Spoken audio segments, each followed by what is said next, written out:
우리 2023년 새해 시작됐는데요.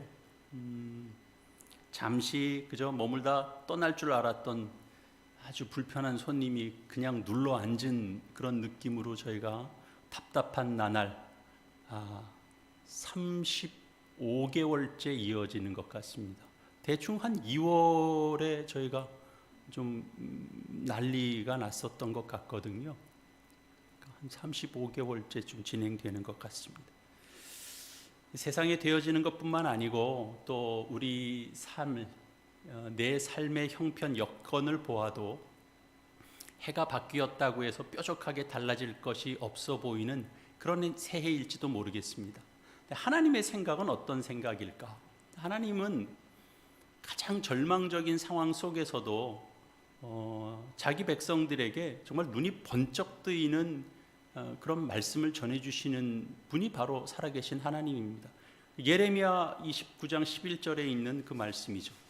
여호와의 말씀이니라 너희를 향한 나의 생각을 내가 아나니 평안이요 재앙이 아니니라 너희에게 미래와 희망을 주는 것이니라. 그렇게 말씀하셨습니다. 재앙이 아니라는 거죠. 재앙 같은 형편에 있는데 그리고 다가올 미래는 더 암담할 수 있는데 그 재앙 아니다 그러는 거예요. 너에게 미래와 희망을 주는 것이다 라고 말씀합니다. 감사한 말씀이 아닐 수 없습니다. 그런데 하나님께서 세상과 우리를 위한 그런 생각이, 계획이 희망에 속한 것이라고 할지라도 우리가 거기에 참여하지 않으면 그건 무의미한 것이 됩니다. 하나님의 미래와 하나님의 희망이 실제로 우리의 현실이 되어야 됩니다. 우리가 일반적으로 어떤 기술을 익힐 때도 내 삶에 유익되게 하기 위해서는 반드시 습득의 과정이 필요합니다. 근데 영적 세계는, 영적인 삶은 그렇다고 해서 크게 다르지 않습니다. 기술로서가 아니고 삶의 방식이요, 삶의 원리로서 하나님의 그 미래와 그 하나님께서 준비하시고 예비하시는 그 희망에 우리가 참여하는 삶의 법을 배워가야 됩니다. 그건 훈련되어야 됩니다. 훈련되지 않고서는 그것이 내 것이 되지 않습니다. 하나님의 희망이 우리의 삶에서 현실로 드러나기 위해서는 우리가 부단히 영적 훈련을 해나가야 되는데요. 그 훈련 자체가 하나님의 희망을 만들어내는 것은 아니지만 그 훈련을 통해서 우리를 향하신 그 하나님의 희망이 정말 현실적인 사건이 되는 겁니다. 그런 의미에서 우리에게 있어서 영적 훈련이라고 하는 것은 이 하나님께서 가지신 그 희망이 내 것 되게 하기 위해서, 나의 현실이 되게 하기 위한 우리가 담당해야 될 몫입니다. 오늘 우리가 말씀에서 본 것처럼 우리가 두렵고 떨리는 마음으로 우리의 구원을 이루어가지 않으면 하나님께서 우리를 향해서 가지시는 그 희망에 우리는 참여하지 못하는 사람이 될 수 있습니다. 그렇게 될 때 우리 삶에서 하나님의 사랑, 하나님의 자비하심, 하나님의 긍휼하심, 또 주께서 우리를 향하여 가지시는 그 희망, 그런 것들은 찾아볼 수 없게 됩니다. 오늘 본문을 통해서 우리 하나님의 희망에 참여해가는 삶에 대해서 우리 함께 나눠보려고 합니다. 우선은 우리 하나님의 희망에 참여해가는 삶이란 모든 삶에서 삶을 긍정하는 것입니다. 요즘 이전부터도 그랬습니다만 긍정적인 삶에 관한 그런 책들, 강의들 우리 주변에 넘쳐납니다. 긍정의 삶을 이야기하는 심리학자, 교육학자 우리 주변에 많습니다. 무슨 일이나 일어나거나 안 될 것 같은 생각이 들 때 할 수 있다, 하면 된다라는 신념 갖도록 그렇게 이렇게 강조해서 말하고요. 그리고 자기 암시를 자꾸 해야 된다라는 거죠. 그래서 우리 주변에서는 가장 많이 강조되는 어떤 삶의 철학, 그러면 긍정의 삶이라고 얘기할 수 있을 겁니다. 근데 정말 그렇습니다.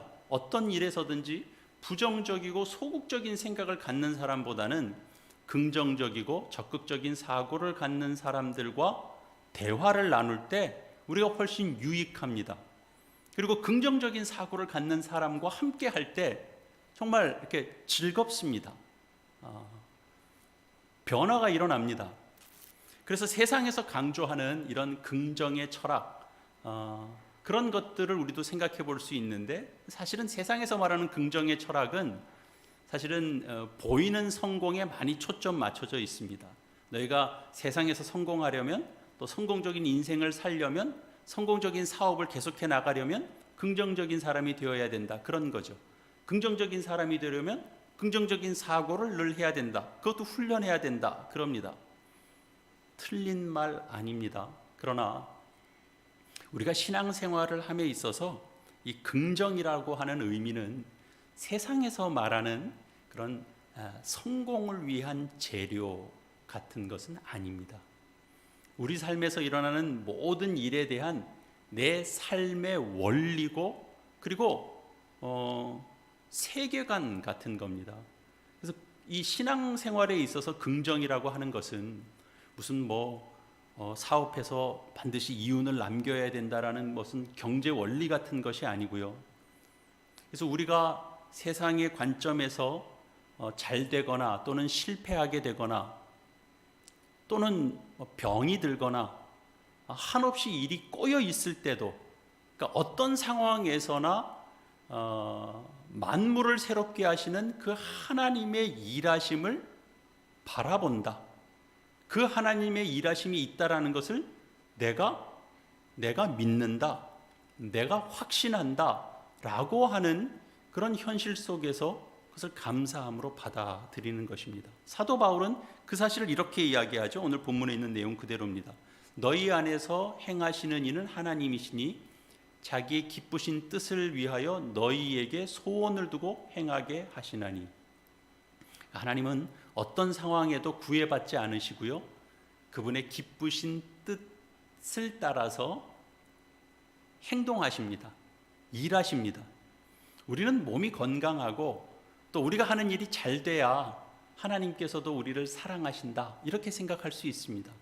그러면 반대로 내가 병들거나 내가 또는 실패를 경험하거나 내가 사업이 원하는 대로 잘 안 되거나 그러면 하나님께서 나를 외면하시나, 나를 떠나셨나, 그런 생각 속에 들기도 하고 그렇게 단정하기도 하고 그렇게 되죠. 그러나 우리가 한 번만 더 생각해 보면 우리에게 있는 이 영적 안목을 이렇게 한번 잘 동원시켜 보면 모든 것이 잘 되던, 그러니까 그래서 내가 가지고 있던 정말 모든 욕구가 충족될 때 얼마나 하나님의 뜻에 부합하는 삶을 살았나를 한번 생각해 보십시오. 사실 내가 제일 잘 나가던 때는 어떻게 보면 하나님의 뜻과는 좀 역행하며 살던 때가 많았습니다.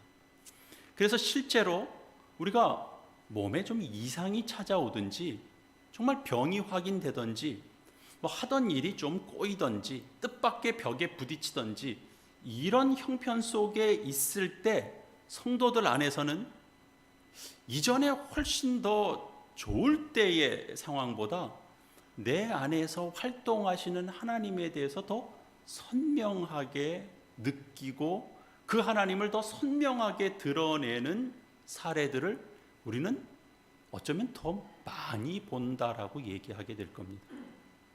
인간적으로 긍정할 것이 없는 상황임에도 불구하고 그의 모습이 참 평화롭고 감사하고 건강할 때, 잘 나갈 때 소유하지 못했던 때로는 평안, 자유, 이런 것들을 누리는 것을 보게 되죠. 그래서 우리가 다 이렇게 사람들하고 같이 어울려 지내는 사교 생활 다 좋아하잖아요. 그래서 다양한 사람들과 친분 맺어 가는 것들을 다 명예롭게 생각합니다.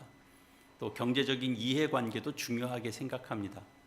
그래서 그런 이해관계를 따라서 사람도 사귀게 됩니다. 그런데 하나님께서 우리 안에 활동하셔서 우리로 하여금 하나님을 기쁘게 해드릴 것에 대해서 우리의 마음속에 담게 하시고 그것을 내 안에서 실천하게 하신다 라는 사실을 깨닫는 사람은 삶의 모든 순간이 다 감사합니다.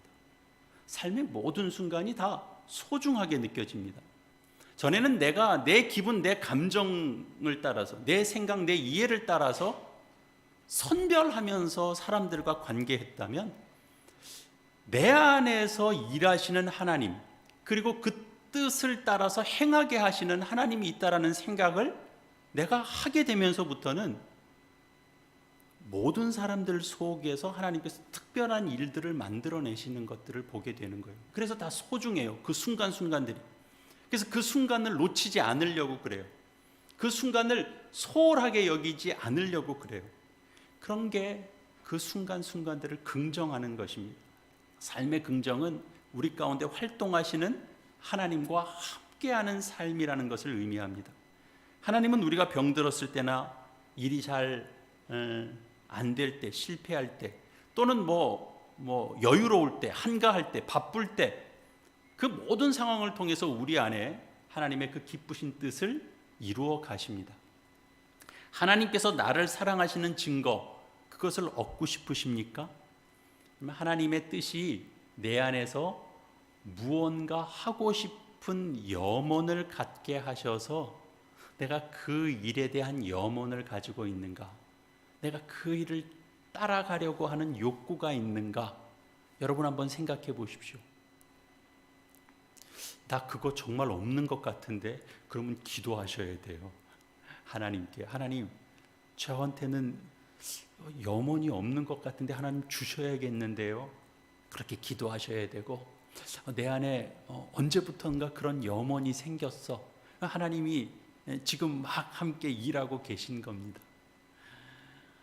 그리고 우리가 두 번째로 하나님의 희망에 참여해 나가는 삶은 이 부정의 삶입니다. 부정적인 삶이 아니고 나를 부정하는 겁니다. 하나님의 자리를 마련해 드리는 겁니다. 제가 아는 분이 자신의 목표가 이렇게 생각보다 쉽게 성취되는 일을 보고 나서는 이런 표현을 하셨어요. 대단히 뜻밖의 표현이었는데요. 그런 자리에 또 쉽게 오르니까 의외로 또 허무감이 든다, 그런 말씀을 하더라고요. 그런 이해가 있는 것 같습니다. 그러니까 사람이 참 묘해요. 목표를 달성할 때까지는 또 어떤 욕구가 있는데요. 그러면 목표를 달성하면 그 욕구 때문에 한껏 기쁠 것도 같은데, 그리고 나면 일종의 묘한 허무감이 또 찾아오는 게 또 사람입니다. 그래서 그 기쁨이 오래가지 않고 목표를 달성한 것 때문에 찾아오는 허무감을 자기가 느끼겠더라, 그런 말을 해요. 그래서 그런 얘기를 나눴어요. 전도서 말씀 우리가 함께 읽은 내용들이 있잖아요. 그래서 귀한 메시지를 마음에 담고 있었던 터라서 성취를 이루니까 허무가 찾아오더라, 그게 아니고 허무라는 밭 속에 실은 보화가 있는데 그걸 발견해야 된다. 하나님이 이렇게 지금 단계를 밟아가고 있는 중인 거다. 성취했더니 허무감이 온다, 이게 아니고 하나님이 성취도 맛보게 하시고 허무의 밭도 경험케 하시는데 실은 거기에 보화가 있다. 그런 얘기 함께 나누게 되더라고요. 일의 성취를 얻고 유명세를 타는 것 자체가 목적이 될 때는 그것을 성취하고 나면 사실은 허무감이 찾아올 수 있습니다. 그러나 허무라는 밭 속에 하나님이 계시죠. 하나님이 감춰 계시죠. 사람은 누구나 그 허무감이 드는 그 순간에 하나님을 발견하지 못하게 되면 그야말로 허무감을 전전하다가 삶을 마감할 수밖에 없게 됩니다. 그래서 사도 바울이 이런 고백을 실제로 그 경험 속에서 하는 것이거든요. 우리 빌립보서 2장 말씀 보셨지만 빌립보서 3장의 그 8절 9절에 있는 내용 보면, 또한 모든 것을 해로 여김은 내 주 그리스도 예수를 아는 지식이 가장 고상하기 때문이라. 내가 그를 위하여 모든 것을 잃어버리고 배설물로 여김은 그리스도를 얻고 그 안에서 발견되려 함이니 내가 가지는 율법에서 난 것이 아니요 오직 그리스도를 믿음으로 말미암은 것이니 곧 믿음으로 하나님께로부터 난 의라. 그러니까 사도 바울에게 있어서 자신과 동일시 여겼던 것들이 많이 있습니다. 그걸 쭉 열거했거든요. 그러니까 바울 그러면 스스로가 나 이스라엘 사람이야 동일시했어요. 난 여드레 만에 할례를 받은 사람이야. 가말리엘의 문화에서 내가 율법 교육을 받은 사람이야. 나 그러면 딱 그렇게 붙는 거야. 바리새파 사람이야. 그리고 율법을 아주 모범적으로 잘 지켜온 사람이야. 이게 자기하고 딱 붙어 있는 겁니다.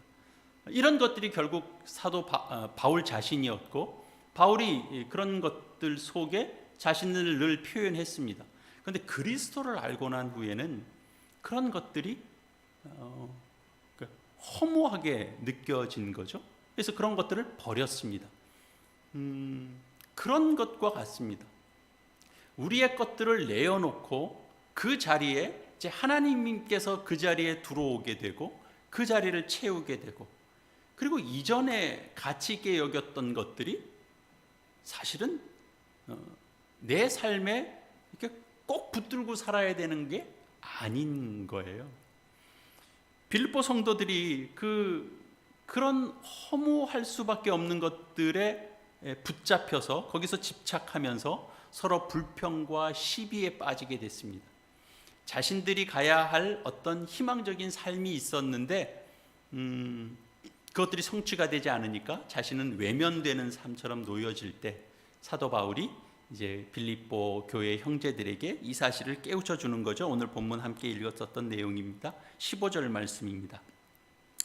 이는 너희가 흠이 없고 순전하여 어그러지고 거스르는 세대 가운데서 하나님의 흠없는 자녀로 세상에서 그들 가운데 빛들로 나타내며, 허무한 것들에 집착하고 있을 때 하나님의 그 희망 안에 있는 보화를 놓치기 쉽습니다. 그런데 하나님 나라에서 중요한 것은 우리가 어떤 사람이 되어 가는가 하는 것입니다.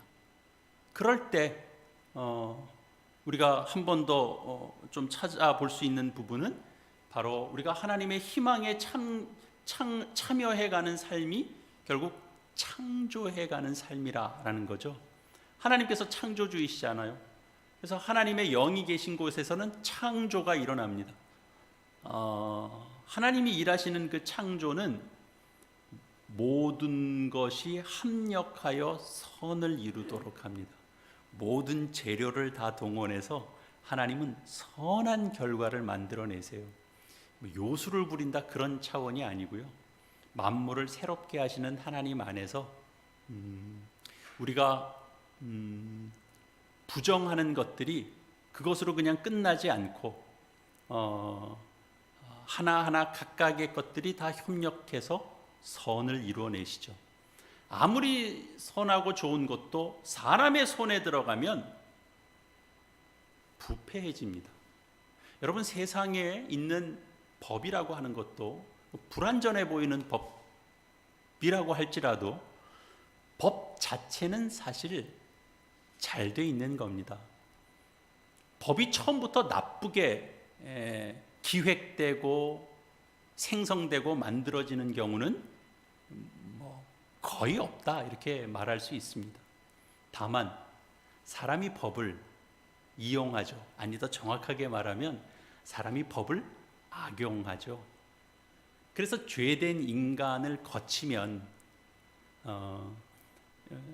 질서를 위해서 만든 법조차도 이게 부패하게 만드는 도구가 되기도 합니다. 그런 장치가 됩니다. 그러나 하나님 안에선 어떤 불행이나 어떤 역경이나 어떤 상처도 사실은 선이 됩니다. 그래서 하나님을 신뢰하는 사람은 모든 상황에서 낙심하지 않고 희망 안에서 인내하게 됩니다. 뭔가 걸러지고 순환되는 내용이 없는 겁니다.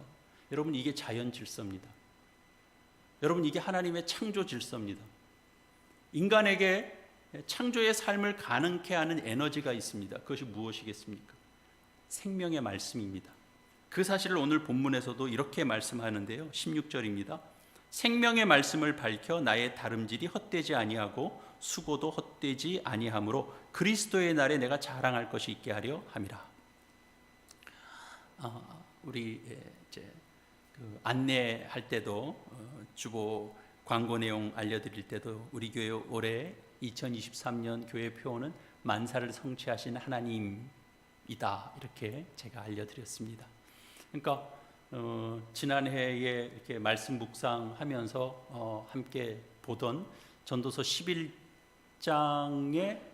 4절, 5절, 6절이 이제 그 배경이 됐습니다. 제가 그 말씀 잠깐 읽어드리겠습니다. 풍세를 살펴보는 자는 파종하지 못할 것이요 구름만 바라보는 자는 거두지 못하리라.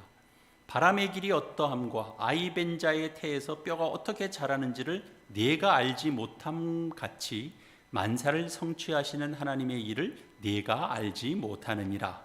너는 아침에 씨를 뿌리고 저녁에도 손을 놓지 말라.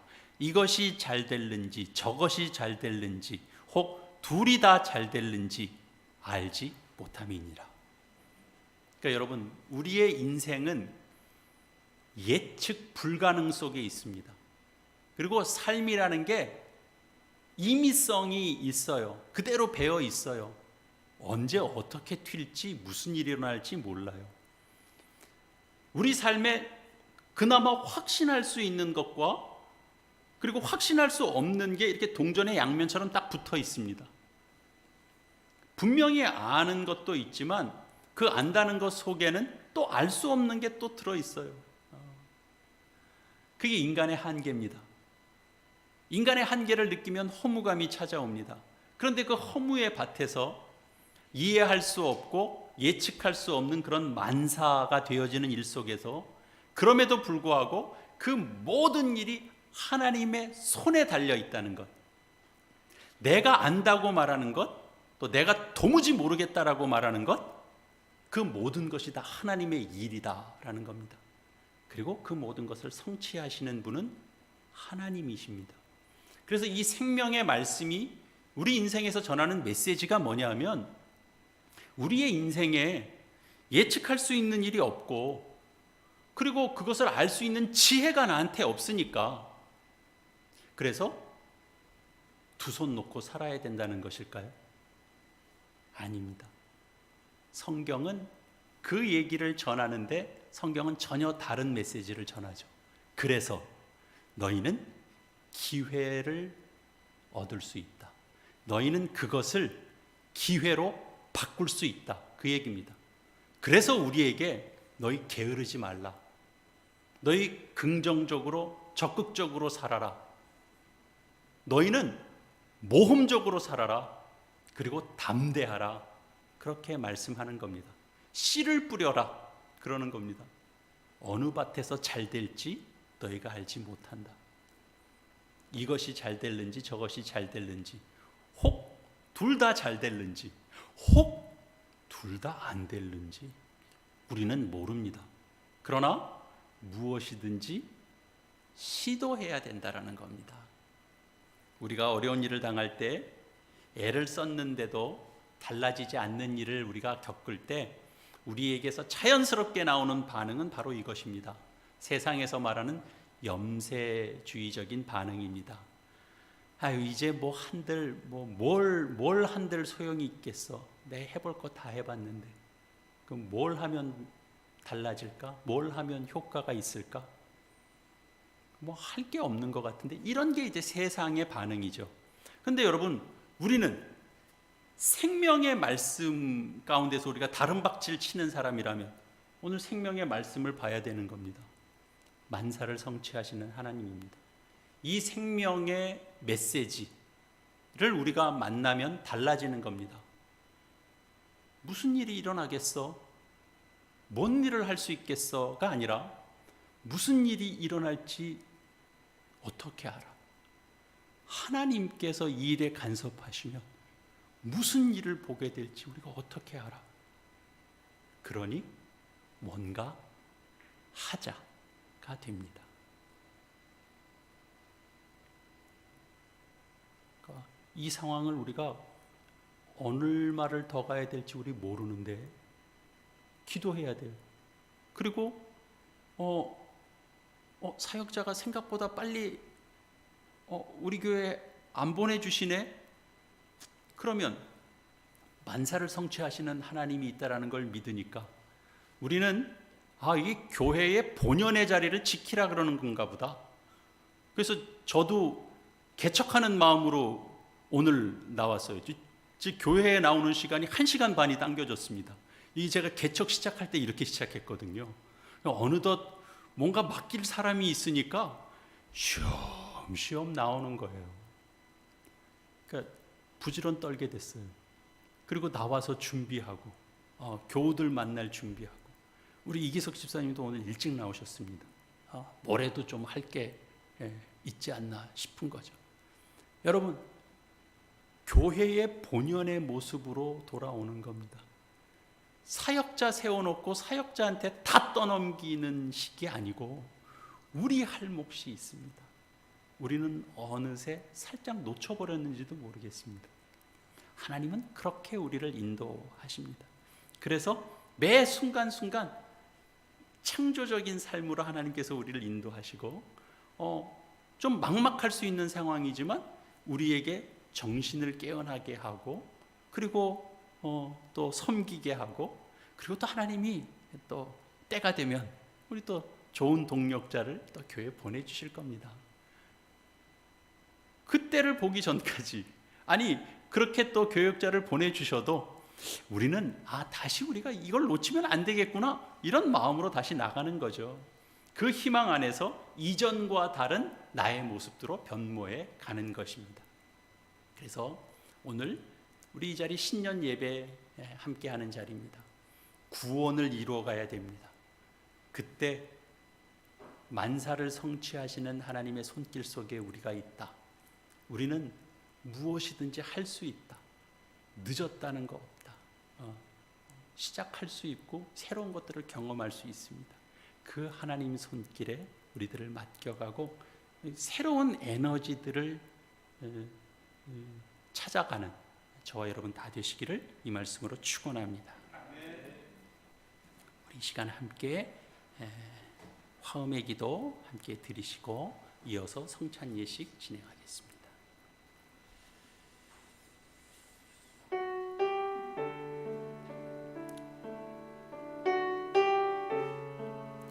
하나님 아버지, 새해 첫날 첫 주일을 맞아서 하나님을 기쁘게 예배합니다.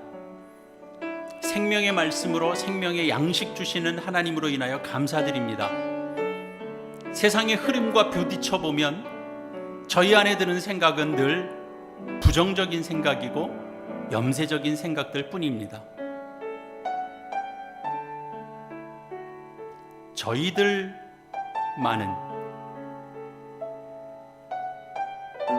창조의 빛을 찾아가고 변화의 동력을 만들어가는 저희의 삶이 되게 하여 주시옵소서. 하나님, 저희로 하여금 하나님의 생각을 알게 하시되 재앙이 아니라 평안이고 미래와 희망을 주는 것임을 깨닫게 됩니다. 주님, 저희 안에서 하나님의 뜻을 품게 해주시고 저희의 삶을 이끄는 그 동력이 되게 하여 주시옵소서. 하나님의 말씀을 밝히는 저희의 인생을 살게 하여 주시옵소서. 그래서 하나님 앞과 세상 앞에서 진정 자랑할 것이 있게 하여 주시옵소서. 만사를 성취하시는 하나님을 신뢰하고 긍정하고 나에 대해서는 부정하고 창조적이고 변화된 삶을 살아갈 수 있도록 주님 인도하여 주시옵소서. 이제 주의 성찬을 나누려고 합니다. 주님, 저희 모두를 이 신년 첫 주일에 새롭게 하여 주시옵소서. 예수님의 이름으로 기도합니다. 아멘.